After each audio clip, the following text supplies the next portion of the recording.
Terima kasih. Apakah ayat dalam Kolose 1 ayat 15 Yesus diciptakan oleh Allah? Atau gimana tafsirannya Pak Pendeta? Mohon pencerahannya. Ya. Demikian. Khususnya yang dia sebutkan ayat yang ke-15. Iya, kita akan bacakan Pendeta. Boleh tolong dibaca ayat. Kolose 1 ayat 15. Ia adalah gambar Allah yang tidak kelihatan, yang sulung, lebih utama dari segala yang diciptakan. Terima kasih. Jadi mari kita baca sekali lagi ayat 15 dan ayat yang ke-16. Atau kita boleh lanjutkan sampai ayat yang ke-17. Ya, kita baca pelan-pelan. Oke, ayat 16.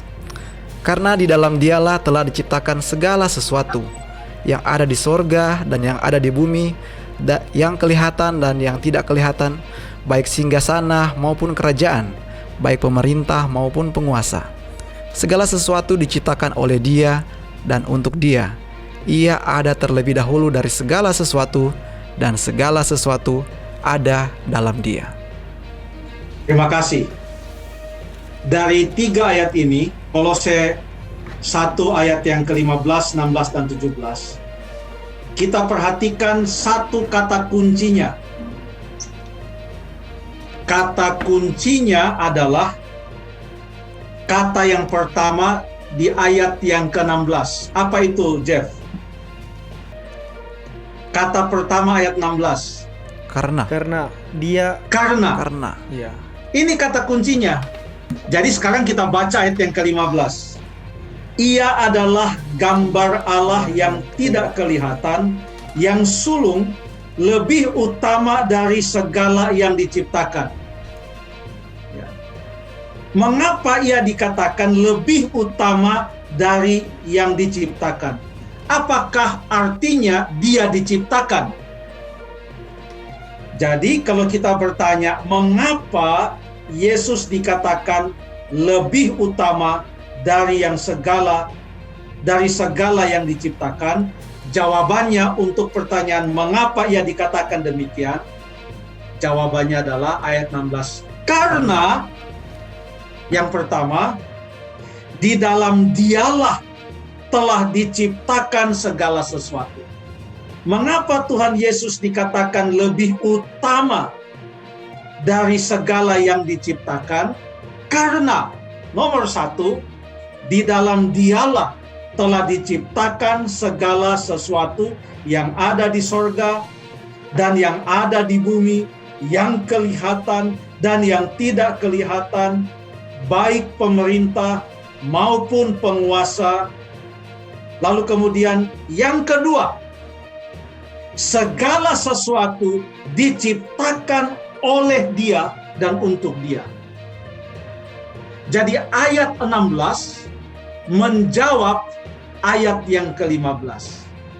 Jadi ayat yang ke-15 bukan berarti Yesus yang diciptakan paling duluan, lalu setelah Dia diciptakan, maka yang lain-lainnya diciptakan. Bukan itu maksudnya. Maksud dari lebih utama dari segala yang diciptakan bukanlah urutan diciptakan, tetapi adalah mengartikan yang melakukan penciptaan itu, di mana tanpa Dia maka segala ciptaan ini tidak ada. Mengapa? Karena segala sesuatu diciptakan di dalam Dia, oleh Dia, dan untuk Dia. Segala sesuatu ada di dalam Dia. Jadi saya pikir ayat ini sudah cukup jelas. Bukan Dia diciptakan, justru Dia yang menciptakan. Makanya Dia disebut lebih utama. Terima kasih.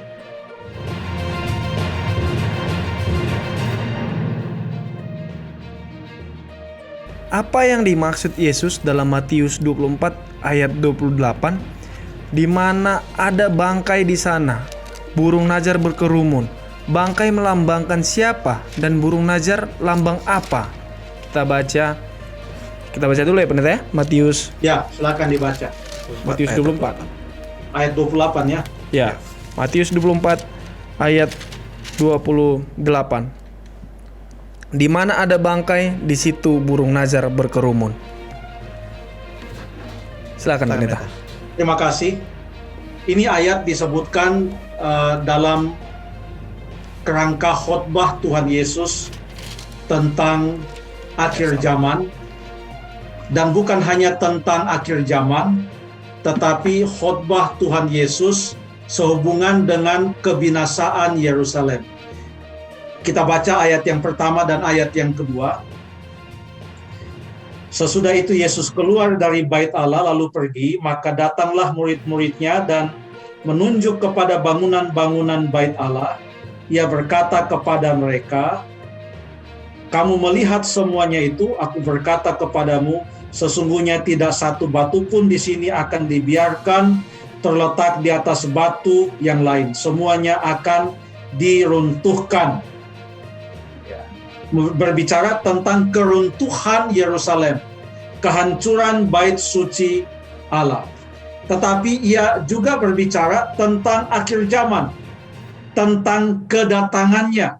Ia berbicara juga, jadi dia gabungkan akan kedua hal ini karena persiapan-persiapan untuk menyambut kedua hal ini kurang lebih sama, bahwa hal ini akan datang dengan sebagaimana kebinasaan Yerusalem akan datang tiba-tiba, demikian juga kebinasaan dunia ini pada zaman akhir, pada waktu Tuhan Yesus datang pada kali yang kedua. Sebagaimana pada saat Yerusalem akan dibinasakan, akan ada kesusahan yang sangat besar, orang harus lari ke pegunungan. Saya ringkaskan saja pasal 24, demikian juga sebelum kedatangan anak manusia akan ada kesusahan besar dan lain sebagainya. Ya. Lalu kemudian khusus untuk ayat yang ke-28 yang mengatakan di mana ada bangkai di situ burung nazar berkerumun, sebaiknya kita baca dari ayat yang ke-23. Pada waktu itu jika orang berkata kepada kamu, lihat Mesias ada di sini, atau Mesias ada di sana, ini bukan lagi tentang kebinasaan Yerusalem. Ini sudah tentang akhir zaman karena berbicara tentang kedatangan Mesias. Lalu Tuhan Yesus berkata, janganlah kamu percaya, sebab Mesias-Mesias palsu dan nabi-nabi palsu akan muncul dan mereka akan mengadakan tanda-tanda yang dahsyat dan mujizat-mujizat sehingga sekiranya mungkin mereka menyesatkan orang-orang pilihan juga. Camkanlah, aku sudah mengatakannya terlebih dahulu kepadamu. Jadi, apabila orang berkata kepadamu, lihat, ia ada di padang gurun, janganlah kamu pergi ke situ. Atau lihat, ia ada di dalam bilik, janganlah kamu percaya. Sebab sama seperti kilat memancar dari sebelah timur dan melontarkan cahayanya sampai ke barat, demikian pula lah kelak kedatangan anak manusia. Sampai di situ jelas ya, bahwa kedatangan anak manusia itu atau kedatangan Yesus itu sifatnya bukan regional, apalagi lokal. Tapi sifatnya adalah global. Semua akan tahu.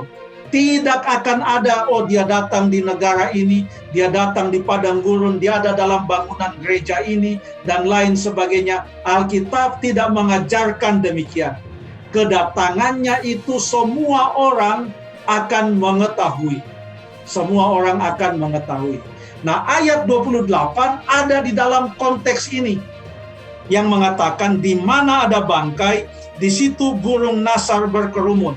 Apa perlu diumumkan kepada burung nazar, ayo ke sana ada bangkai. Dia tahu di mana ada bangkai, dia akan datang ke sana. Ini sama dengan peribahasa di mana ada gula, di situ ada semut. Nggak usah dikasih tahu lah. Kita aja heran, tiba-tiba bisa ada semut di rumah. Siapa yang undang? Ternyata ada gula. Ada yang manis. Makanya datang itu semut. Oke?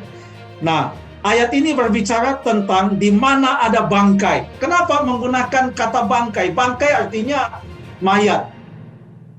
Artinya ada yang mati, ada yang binasa. Siapa yang binasa? Ada petunjuknya, kita baca ayat yang ke-17.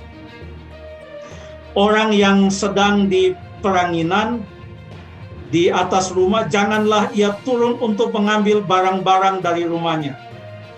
Dan orang yang sedang di ladang, janganlah ia kembali untuk mengambil pakaiannya. Mengapa? Karena akan ada kesusahan kalau mereka datang untuk ambil. Ini dalam kerangka kebinasaan Yerusalem.